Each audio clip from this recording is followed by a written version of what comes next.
Hi, this is the Social Gelo with Angelo show. My name's Angelo.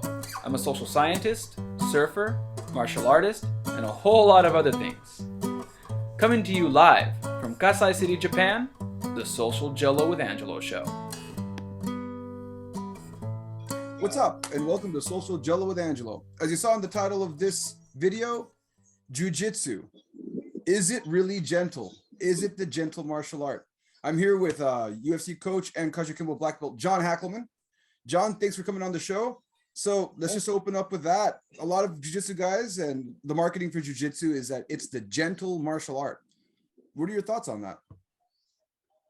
I think a lot of it's misconception. Like a lot of them teach law enforcement and like security and stuff like that. There's special, I do jujitsu and stuff, and it's great for come-alongs, like different holds and stuff. When there's other guys there, like if you're a police officer, you want to hold the guy here, grip the guy here, wrist control, stuff like that. I mean, that's all great. If you're bigger than the guy, or if you have like 3 cops and you're arresting one guy. But when you're giving that same seminar or that same course to a 98-pound Filipino nurse, and she's taking a self-defense class because she works in an ER that's not in a good neighborhood, and some guy 230 pounds is on crack, and he comes in there all hypered out, he goes to attack her. Those gentle maneuvers, like a gentle takedown, get a mount, they get control and try to get his wrist and hold him. That's not going to work. I mean, that's not going to work. It works if you are much bigger than the person, or if there's more than one of you. And another way it's better, like the Gracies that do it, they're great. But they've been doing it since they were kids. That's their whole life. That's been 12 hours a day since they're like, 3 years old all the way up to 23. Yeah, they can control those moves better, and they have that better. But most people that do self-defense courses aren't going to pick that kind of stuff up. So like taking someone down on the ground gently, that's great. If you can do that, you've maneuvered enough takedowns, in the last 30 years, you can do that. But giving a guy a seminar, or even just taking a class, just a casual class, you're not going to be able to take someone down gently on the cement, especially if they're fighting back. You have to get aggressive with someone that's aggressive with you.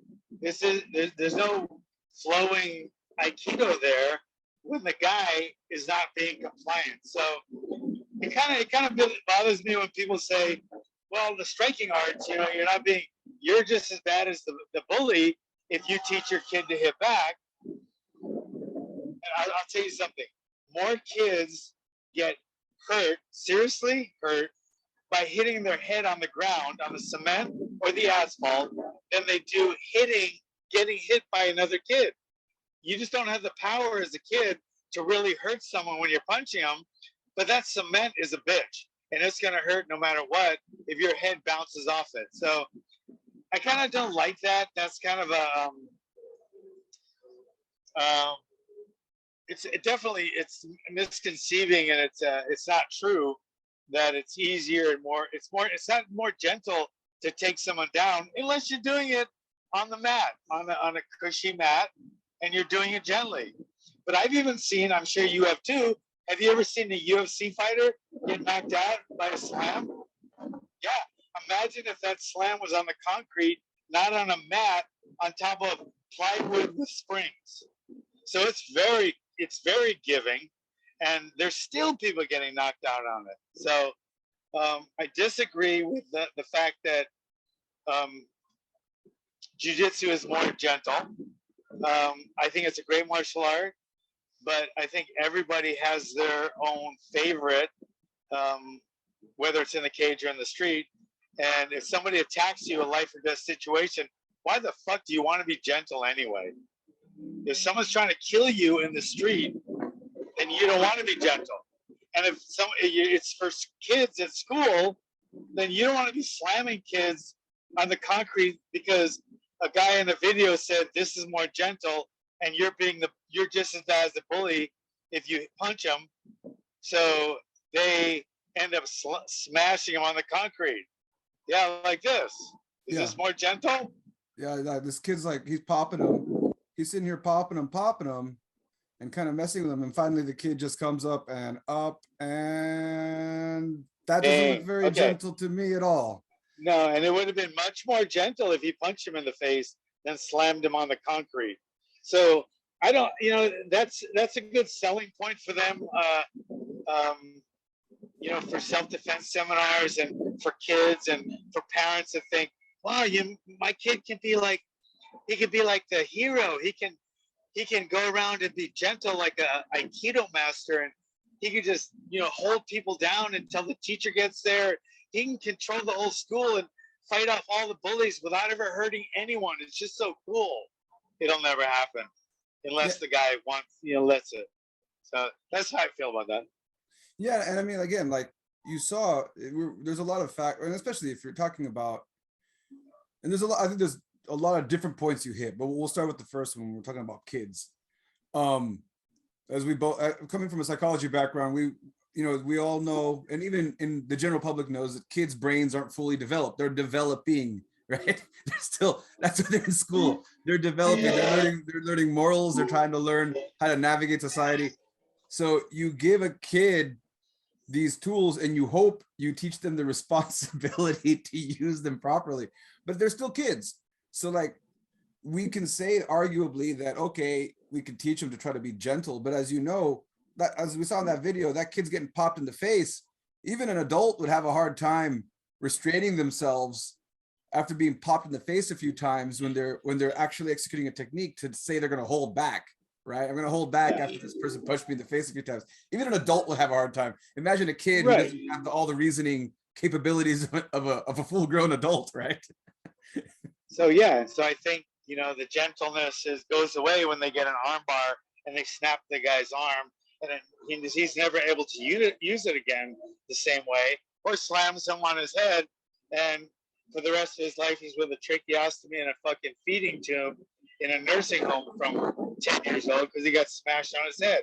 So I think another kid punching a kid is much safer because kids don't hit that hard, but getting slammed on the concrete is much less forgiving.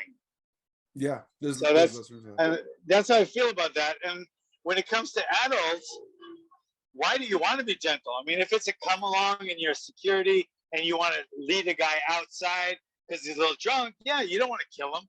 So you and your buddy, the other bouncer, learn some jiu-jitsu, learn some holds, stuff like that. But if it's you and two guys attack you in the street, you're walking with your wife, you can't be gentle anymore. You don't want to put them down gently, and you don't mind, you don't mind being called the bully. You just want to go home safe and not dead. So you have to defend yourself in any means possible. And a lot of times it's punching them in the face. And a lot of times it's taking them down. I agree with that too. But the taking down is far from more gentle or gentler than the punching. They're both very violent ways to defend yourself. And I agree with both of them. But to try to package it and market it like it's the gentle way, it's like I said, it's misinformation. Misinformation. In this day and age, I cannot believe I said misinformation. I will never say that again. And I didn't mean it like that. I'm sorry, Gracie guys. I love the Gracie guys, by the way. Without a doubt, Royce Gracie is one of my favorite martial artists. I think he's in the top 3 martial artists of all times. I think he is the creator, the originator, the hero behind the evolution of martial arts. He's the guy. All the Gracies might have had a hand in it, but he's the one that actually went in the cage first and put it all on the line to prove his art.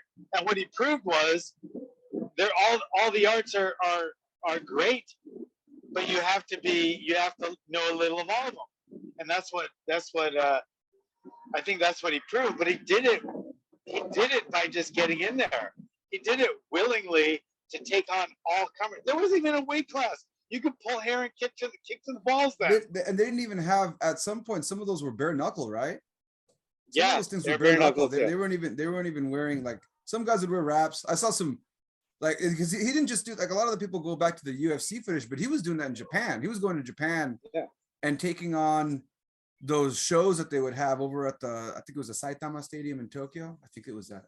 But yeah, and he was just doing those crazy mismatches that I don't think that would, I don't know if that would happen in modern and now, like, and how things are now. I don't know if they would allow that to happen anymore. It's amazing that it happened. It's like, if you ever want to look up some crazy fights, you look up those old school Japanese Shudo fights. Are just and he I mean, to be honest, I'll say his whole family, but you know, they showed that this can work against a violent attacker, but they get pretty violent back. I mean, some of those, you know, next thing you know, the guy's shoulders dislocated, his arm is broken, his neck, he's choked unconscious, you know, and they're fighting on the mat still. You got to always remember the mat is huge, because getting taken down on the mat, you can be knocked out. But much easier, you can get knocked out, or even, you know, severe brain damage, both chronic and acute, on the concrete. So it's my point, you know, like I said, it's the main point is you have to be violent when someone's being violent with you. And I think the way to do that is to punch them as hard as you can, as much as you can, or if you're better at it, take them down as hard as you can and control them or hurt them on the ground. But neither is softer, neither is gentler, and neither is better or worse. It's just a different way of doing it. So I would never, as a striker, say it's much more peaceful to hit them than take them down. So if you actually take them down, you're just as bad as the bully. You're not just as bad. When you get attacked and you defend yourself, you're never as bad as the attacker. Yeah, and again, kind of breaking down, because there was a few points you made the point about how once again, let me just say one thing. And again, I love those Gracies. I think Royce is one of the 3 best martial artists ever of all times. That's Royce Gracie. And I think Hoyen and his brother that do all the stuff now, I mean, they were given a great a tool, a great product, right? You know, and I think they've done wonders with it. But I think it's easy to do wonders and talk about, you know, other arts and stuff. You know, like, I don't think Royce would ever do that when he was actually in there fighting with him. He's not going to say, well, the kickboxer, he's not dangerous. He knew everyone was dangerous, so he fought accordingly. But, you know, these guys, you know, I love what they do, you know, trying to protect everyone. But I think it's kind of rude to say that if you hit someone who's bullying you, you teach your kid that, then you're just as bad as the bully. I think that's a terrible message. Yeah, and again, I think you're being really clear here. Like, we're not talking shit about Brazilian Jiu-Jitsu, and we're not disrespecting the Gracie lineage at all. You're actually just going after this, and not all. And another thing I need to add to this too, not all Gracie schools or BJJ schools are saying this either, right? No, most aren't. Most aren't. We're gonna say that. I probably should have said that first. Most aren't saying that their art is the gentle art, and by doing this, you can control the fight without hurting anyone. Most aren't saying that, but some are, which is why we're having this conversation. I mean, when you mentioned it to me on Facebook, I immediately thought of the place I train at. That's what their slogan. And I'm not going to say the name of the place out of respect for the place that I cross train with, but that is their slogan. The idea that it's a gentle art. It's an art that could be taught to a businessman. It's a gentleman's art, right? That kind of thing. And I was joking around with one of the purple belts just on Friday. I'm like, yeah, it's the gentle art. Your knee looks pretty jacked up today because his knee was all fucked up from training the day before. And we just laughed at that, the whole concept of how some people come in with the misconception. And we say it's a great marketing ploy. It's a great marketing strategy for people that have never done an art to try to calm them down, to keep them from being too intimidated. It's a great marketing tool to get them into something that can be very intimidating for people by saying, hey, it's a gentle art. Yeah. You don't have to worry about we'll never get hurt here. You'll just roll around and you'll have a great time, and you'll learn the gentle this, and you won't have to get hit or learn how to hit. That's yucky to hit people because that's rude. But then, to be honest, they get in a fight and when the fist starts flying, yeah, go for the takedown. That's great if you can get it.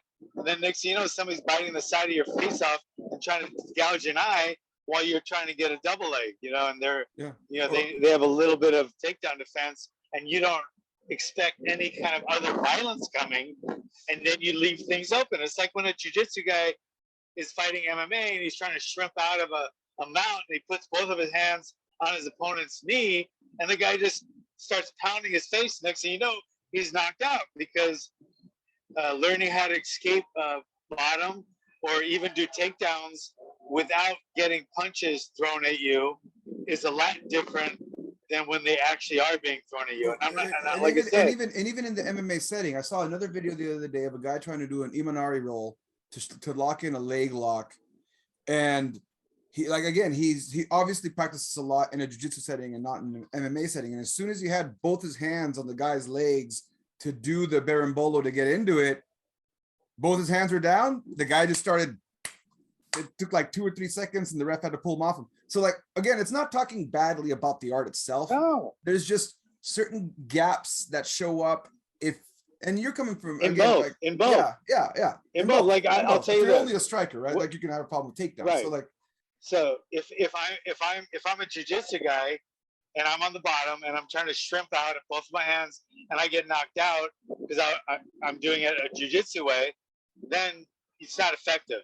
But I'll say the same thing if you're a striker, only a striker, and you're standing up straight because you want to get as much torque and power leverage as you can with your punches, and you're not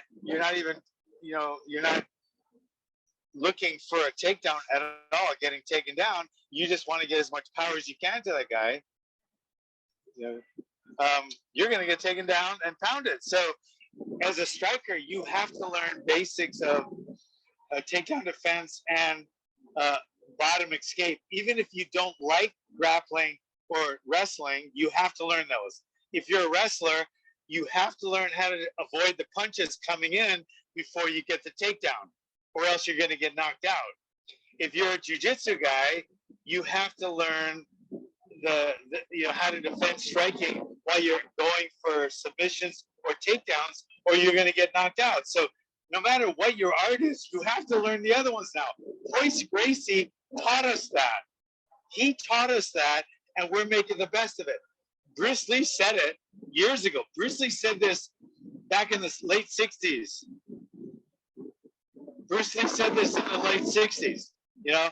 You have to be able to defend takedowns, etc. But Royce showed us that. So I think that it's now you have to know all three, and you have to throw in the fourth, which is physical conditioning, or else you'll never last long enough. You won't have enough gas in your gas tank enough to go on after the first initial 20-second burst of a street fight thing. And then before we wrap up, one point I want to get back to that you briefly mentioned at the beginning of the video was this whole idea of people going to these seminars, quote unquote, these corporate seminars that are probably run by their company HR department or whatever the hell, PR department. They get together with a martial arts school to bring everyone in to show them a few techniques for the day at a company barbecue or whatever at the park. So they try to bring them in and show them, they'll bring a jiu-jitsu person to show them, okay, well, you can do this A, B, C or a technique, but not taking in consideration the fact that that's only one day compared to years of training to really hone in on something. Right? And one of my things is when I was a registered nurse working in the ER, one of the classes we had to take every 2 years was MOB, managing assaultive behavior. MAB, MAOB, management of MOAB, management of assaultive behavior. So we had to learn these, and I'm the only guy. I have to actually take this class. I'm a registered nurse. I think I was a kickboxing world champion at the time, but I had to take this same class along with a bunch of 85 to 95 pound Filipino nurses, right? And we're learning the same thing. So I'm like, asking the guy, I said, I don't want to get these ladies killed. You're teaching them like wrist locks if a guy grabs them in the ER. And it's like, it was the worst techniques I've ever seen. And it just baffled my mind. So I always remember that. And then when we taught self-defense, anti-bullying at some of the grade schools, they would say, what if somebody gets in our face and starts shoving us? What should we do? And I said, you punch him in the face, and then you yell for somebody to call a teacher, but you have to hit him first, or else he's going to hit you. And they asked us not to come back anymore to the classes because you have to. They actually said this. They have to hit you first, and then you go and run and tell a teacher if you're still if you're not comatose. Oh man, you just brought back a bunch of bad memories of me being in detention for the same shit. See, and my shit was different because number one, I grew up in the Kajukenbo world in Honolulu, Hawaii, and fighting in school was accepted, and the teachers would come break it up. Sometimes they take you to the office and spank both of your butts or something with a paddle. And sometimes they're just say get to class, but you didn't get in trouble for fighting back in the day. Yeah, no, but if you didn't fight, what? It was weird. Like I think I remember there was a distinct change somewhere, and I don't know what happened because I was a kid, so I don't know what was happening in the bigger scheme of things as far as the world was concerned. But I know like somewhere in the 90s between 4th and 5th grade. In 4th grade, before 4th grade, when I was a kid, so this is like probably early 90s. It was okay for two kids to scrap. And it wasn't like we were trying to kill each other. They'd square off, they'd scrap, a teacher would break it up, you'd both go home, the end. But something happened at my school. There was some big gang issue that happened. And around 5th grade in California, they made an announcement because they changed schools and they had the same rule. And they made this huge announcement on assembly saying, from now on, if we see anyone fighting for any reason, everyone's getting in trouble. Everyone. It doesn't matter who started it. We're giving everyone suspensions, and then the second time you're being expelled. They had this like very zero tolerance policy towards violence, and which I agree with, by the way. And that other rule that said you can't punch back, like right. The person. And I remember I watching this meeting. I was like, oh shit, I don't know what I'm gonna do. Like I have to let these gang members punch me in the face, and they gang up on you and in groups of 2, 3 or more. So I have to let them hit me first before I hit them back. And I'm like, I'm just gonna run. I don't know how to get around letting 3 people pound me and hope that I can get past that. I mean, to be honest, that's when good parenting comes in. That's when your parent says, you go hit them. If you get in trouble for hitting someone that's been picking on you, I'll take you for ice cream and give you a reward.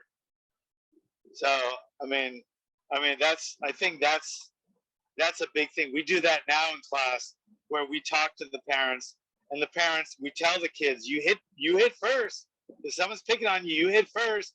And we talk to the parents. The parents say, yeah, I'll back you up on that. You hit first because you were being picked on. We'll take you out for ice cream. And if you get suspended for 3 days, man, we'll take you to Disneyland or something, some shit like that.